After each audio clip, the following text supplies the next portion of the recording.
Nah, Bapak Ibu, saudara yang dikasihi Tuhan, demikian juga untuk Bapak Ibu dimanapun saja berada. Selamat pagi, Salam, puji Tuhan. Nah, Bapak Ibu dan saudara yang kasih Tuhan, pandemi COVID-19 yang terjadi di Indonesia ini, yang belum tahu waktu kapan berakhir, itu masih terasa menjadi suatu masalah pencobaan yang sangat besar.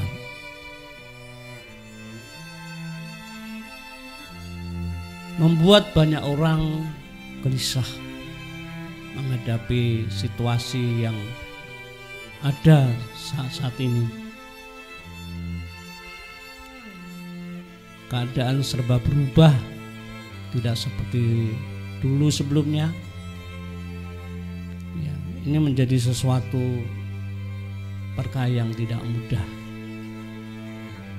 Ketika saat-saat ini kalau kita tahu bagaimana orang bekerja, lalu saya mendengar bagaimana keluhan ketika saya ada di kampung, ketika mereka berusaha berjualan untuk kehidupan hidup, tiba-tiba harus disuruh berhenti.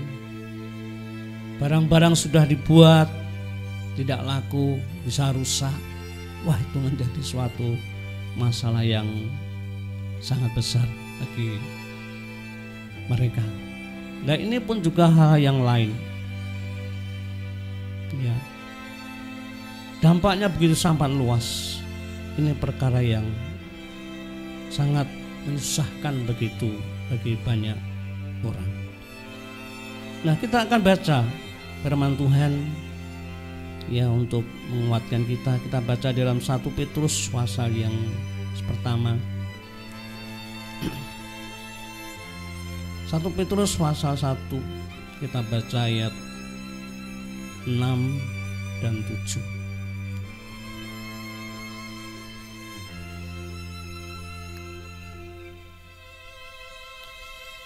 Satu Petrus pasal 1 ayat 6 dan 7. Demikian firman Tuhan akan saya bacakan. Bergembiralah akan hal itu, sekalipun sekalipun sekarang ini kamu seketika harus berduka cita oleh berbagai pencobaan. Maksud semuanya itu ialah untuk membuktikan kemurnian imanmu yang jauh lebih tinggi nilainya daripada emas yang fana, yang diuji kemurniannya dengan api, sehingga kamu memperoleh puji-pujian dan kemuliaan dan kehormatan pada hari Yesus Kristus menyatakan dirinya. Nah, Bapak Ibu dan Saudara yang dikasihi Tuhan dimanapun saja berada, firman ini merupakan suratan Rasul Petrus kepada orang-orang percaya yang tersebar di berbagai kota dimanapun saja berada. Orang-orang percaya saat itu yang tersebar mengalami banyak kesusahan, karena menghadapi banyak pencobaan. Entah itu karena kehidupan iman orang percaya, ya seringkali bagi orang yang punya pikiran lain menjadi suatu tantangan tersendiri. Belum hal-hal yang lain untuk kebutuhan kehidupan sehari-hari menjadi suatu pergumulan yang tidak ringan. Ya. Jadi mereka yang tersebar, bahkan dia sebagai pendatang, perantau, itu menjadi suatu yang membuat ya keadaan itu menjadi suatu yang membuat gelisah, kesusahan yang dihadapi dalam kehidupan mereka sehari-hari. Ya. Seperti yang terjadi saat ini, bagaimana orang mengalami begitu banyak gelisah, takut karena pandemi corona dan dampak-dampaknya di seluruh sektor kehidupan. Nah, namun Rasul Petrus menasihatkan kepada orang percaya yang dimanapun saja berada, saat itu bisa berlaku untuk kita saat ini. Dikatakan bergembiralah akan hal itu. Bergembiralah akan hal itu sekalipun sekarang ini kamu seketika harus berduka cita oleh berbagai-bagai pencobaan. Ya, pencobaan bisa menimpa kepada siapapun. Apa saja pencobaan yang datang. Entah sakit, entah ekonomi, entah keluarga, entah pekerjaan. Ya, seseorang bisa ngalami masalah pencobaan hidup dalam seluruh segi kehidupan. Itu memang berat. Ya, memang berat. Setiap orang maunya tidak ingin hal itu terjadi. Tapi untuk menghindari itu semua tidak bisa. Selagi hidup di dunia ini, masalah pencobaan ada. Dan kebanyakan orang itu dalam hal ini akan membuat suatu kegelisahan. Ya. Namun dikatakan oleh firman Tuhan, Rasul Petrus menasihatkan kepada orang-orang percaya atau berlaku untuk kita, bergembiralah akan hal itu. Wah, ini merupakan suatu yang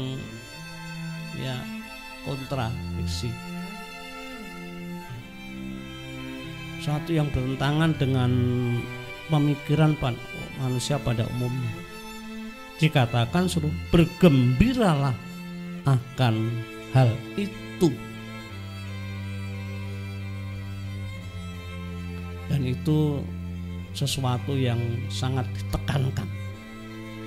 Ya, sesuatu ditekankan. Bergembiralah akan hal itu. Ya.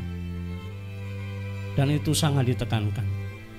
Yang menjadi pertanyaan, mengapa nasihat Rasul Petrus kepada orang-orang percaya ini sangat ditekankan dalam masa pencobaan susah, tapi kok suruh bergembira. Ya. Wah, ini sesuatu yang sangat kontradiksi. Ini pasti ada sesuatu yang sangat penting bagi kita orang percaya. Ini adalah kebenaran firman Tuhan. Ya. Oleh Rasul Petrus, orang percaya itu adalah orang, ya, mengapa ini sesuatu tekanan? Karena oleh orang percaya itu adalah orang-orang yang berharga di pemandangan Tuhan. Yaitu harapan suatu hidup. Harapan suatu hidup itu bukan di dunia. Kita ini orang yang sudah ditebus oleh Tuhan Yesus, dihargai dengan harga yang mahal ini. Ya, harapan suatu hidup bukan di dunia, melainkan kepada suatu hidup yang penuh pengharapan, yaitu yang tidak akan cemar, yang tidak akan layu, yaitu yang tersimpan di surga. Seperti yang saat ini Tuhan Yesus ada Jadi bagi orang percaya harapan hidup itu bukan di dunia ini. Dunia ini bukan tujuan yang utama. Ya. Bukan tujuan utama.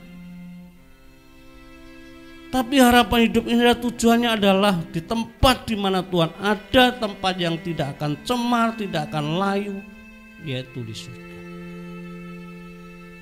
Ini sangat luar biasa. Jadi kita harus menjadi orang yang berbeda. Ya, sebagai orang yang sudah dihargai Tuhan, ditebus dengan harga yang mahal dengan darah Kristus, cara pandang kita dalam masalah harus berbeda dengan orang-orang yang tidak mengenal Tuhan. Ya. Ya, jadi harus berbeda dengan cara hidup dengan orang-orang yang tidak mengenal Tuhan. Maka ketika seseorang terkena pencobaan, kalau tidak menerima dengan gembira, tidak menerima dengan sukacita, misalnya harus bersungut-sungut, ya, bersungut-sungut, dan bahkan hal yang lain, dilakukan sesuatu yang ya misalnya melampiaskan dengan emosi, dengan marah-marah dan lain-lain, bagi orang percaya ini merugikan bagi dirinya sendiri. Akan merugikan bagi diri sendiri kalau tidak dapat mensikapi dengan gembira dan sukacita, malah bersungut-sungut, malah bertengkar dan lain-lain. Itu akan merugikan bagi dirinya sendiri, yaitu menjadi beban, suatu beban yang semakin berat, menjadi beban yang semakin berat, dan membuat orang akan lalu bersungut-sungut, mengeluh dan lain-lain. Contoh seperti orang-orang Israel. Orang Israel ketika sudah melihat bagaimana pertolongan Tuhan, dibebaskan dari perbudakan sudah 400-an tahun kurang lebih di Mesir, sudah keadaannya sudah tidak berdaya, tekan ya untuk bekerja ya dengan kerja rodi sangat berat, dianiaya kalau tidak melakukan sesuatu tugas dengan baik-baiknya. Wah, namun Tuhan itu mengasihi, menyelamatkan mereka dengan 10 tulah, menghukum orang-orang Mesir. Dan orang saya bisa lepas. Namun ketika dalam perjalanan di padang gurun, ya menghadapi masalah kebutuhan kehidupannya, tidak mengingat bagaimana kuasa Tuhan, tidak mengingat akan ya kasihnya Tuhan yang begitu besar, cara mensikapi, mengeluh, bersungut-sungut, memberontak, bertengkar, ya, memberontak Tuhan, bertengkar, sehingga mendatangkan murka Allah dalam hidup mereka. Ini kan merugikan diri sendiri. Ya, ini akan berdampak merugikan diri sendiri. Sesuatu yang hanya melampiaskan emosinya, ya menjadi sesuatu yang tidak berkenan pada Allah bagi orang yang sudah dikasih Tuhan, seperti orang Israel, sehingga berakibat mendatangkan murka Allah dalam hidup mereka. Ya, jadi ini kita harus tahu sebagai orang-orang percaya bagaimana mensikapi keadaan saat ini. Kita ini menjadi orang yang berkenan pada Allah atau menjadi sesuatu yang akhirnya mendapatkan murka Allah dalam hidup. Ya. Ya, tetapi ketika seseorang karena pencobaan tetap bergembira, ya, berbeda dengan orang yang tidak mensikapi dengan sukacita. Ya, apa? Ketika seseorang karena pencobaan tetap bergembira, bersukacita, pencobaan itu menjadi sangat berguna sekali. Pencobaan itu menjadi sesuatu yang berarti sekali bagi kita, bagi orang percaya. Yaitu dikatakan di situ adalah untuk memurnikan iman. Untuk memurnikan iman. Ya. Rasul Petrus ini terus senantiasa dalam penggembalaan kepada orang percaya walaupun ya di tempat yang jauh. Petrus menyadari mereka banyak mengalami tantangan pencobaan yang tidak ringan. Namun bagaimana orang-orang percaya diingatkan dalam perkara ini supaya sadar mereka adalah orang-orang percaya yang sudah ditebus dengan harga yang mahal. Bagaimana mensikapi, jangan sampai seperti orang-orang yang tidak mengenal Allah, tapi benar-benar dapat mensikapi yang benar, yang berkenan pada Allah, yaitu dalam menghadapi pencobaan yang datang, yaitu senantiasa dengan tetap bergembira, bersukacita, ya, yang bisa berguna bagi hidupnya untuk kehidupan imannya, kehidupan iman. Ya. Iman kita, ya, untuk bisa semakin terus kuat itu mesti harus dihadapkan suatu tantangan, dihadapkan pencobaan. Ketika hidup itu tidak ada masalah, ya maunya enak-enak, tapi ketika dihadapkan pencobaan itu menjadi tempat di mana orang-orang itu dilatih untuk bagaimana terus berjuang di dalam iman. Tidak menganggap dirinya mampu, tapi tetap bagaimana hidup mengandalkan Tuhan. Bagaimana cara Tuhan untuk bertindak, bagaimana cara Tuhan akan memberikan pertolongan, memberikan jalan keluar. Wah, itu menjadi suatu pengalaman hidup yang luar biasa ketika tetap berpegang apa yang Allah sudah nyatakan. Oh, kita boleh melihat, menyaksikan tokoh-tokoh di dalam Alkitab,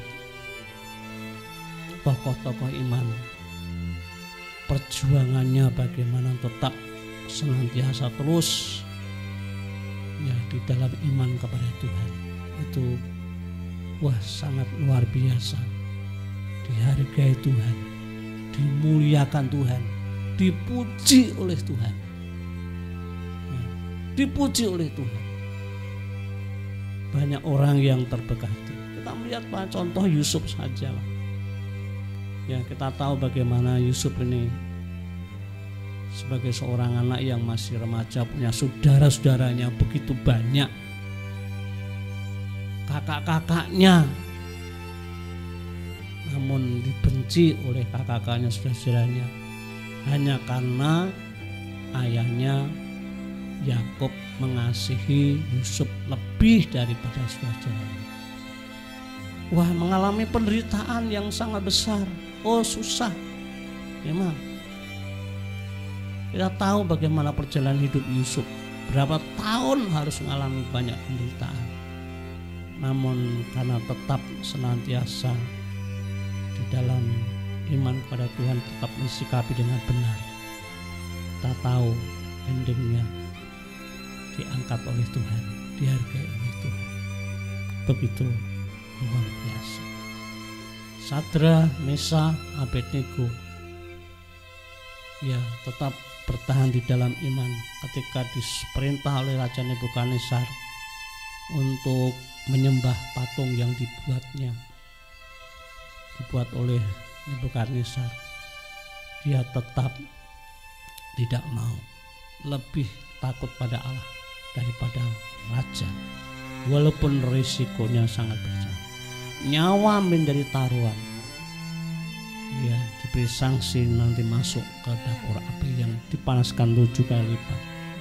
Namun kita tahu bagaimana ketika Sadrak, Meshach, Abednego tetap mempertahankan imannya.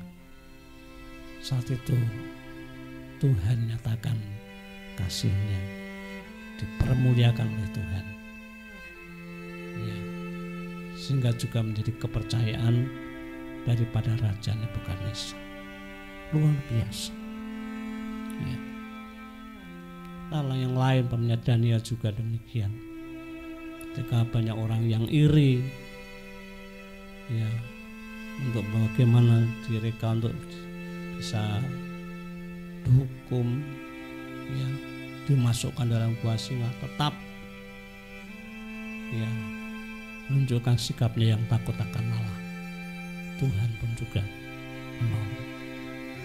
Nah, Bapak, Ibu, dan Saudara yang dikasihi Tuhan, ini sesuatu yang penting bagi setiap orang percaya bagaimana mensikapi keadaan-keadaan kehidupan yang terjadi saat-saat ini. Ya, begitu banyak orang yang memang mengalami sesuatu yang tidak mudah. Namun inilah sesuatu yang disampaikan oleh Rasul Petrus bagi orang percaya. Ketika menghadapi pencobaan, tetap kita bersikap gembira, meresponi dengan baik. Kita tahu segala sesuatu ada rencana Allah yang begitu besar, yaitu bergembiralah akan hal itu. Sekalipun sekarang ini kamu seketika harus berduka cita oleh berbagai pencobaan. Nah, seperti dikatakan oleh Rasul Petrus ini, bahwa kemurnian iman itu dikatakan nilainya jauh lebih tinggi dari emas fana yang diuji kemurniannya dengan api. Harganya sangat mahal. Emas yang dimurnikan dengan api itu harganya sudah mahal, tapi dikatakan oleh Rasul Petrus, kemurnian iman itu nilainya jauh lebih tinggi, ya, dari emas fana yang diuji kemudian dengan api. Sehingga kita tahu, ya, orang-orang yang terus diuji di dalam kehidupan imannya, kemurnian iman itu memperoleh puji-pujian. Orang sangat diberkati, ya, memperoleh puji-pujian, kemuliaan, diangkat, dan kehormatan. Bahkan pada hari kedatangan Tuhan Yesus, menyatakan dirinya, Tuhan itu memandang bagaimana orang percaya. Ketika mereka dilihat, itulah yang dicari oleh Tuhan. Itulah yang dicari oleh Tuhan. Bagaimana ketika kedatangan Tuhan yang kedua kali, adakah iman di bumi ini? Seperti dikatakan, ya, di dalam Lukas pasal 18. Di situ bagaimana Tuhan memberikan contoh seorang janda yang miskin menghadapi masalah, datang kepada hakim yang kejam. Wah, ya, mohon pembelaan, ya, namun seringkali tidak dipedulikan oleh hakim yang zalim tadi. Namun terus tidak henti-hentinya. Dia waktu datang, ya, wah, semakin lama semakin menjengkelkan hakim yang zalim ini. Dan akhirnya hakim yang lainnya luluh. Dan akhirnya ada pembelaan untuk janda yang miskin ini. Dikatakan, kita baca di dalam Lukas pasal 18 ayat 8, bagaimana Tuhan itu perumpamaan itu, Tuhan itu menjadi sesuatu yang menghargai mereka, ya, menghargai daripada iman yang sedemikian.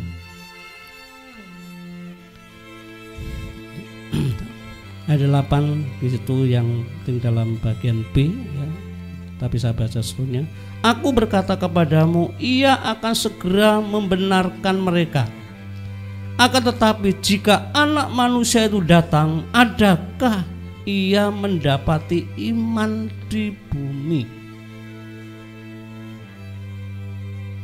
Jadi kedatangan Tuhan yang kedua kali tidak menanyakan tentang apa yang sudah kita lakukan, berapa banyak yang kita miliki, harta, kekayaan, bukan. Tapi yang sangat diperhitungkan yaitu iman. Terlebih imannya semakin benar-benar semakin murni, ya, itu sangat luar biasa. Itulah yang dihargai Tuhan.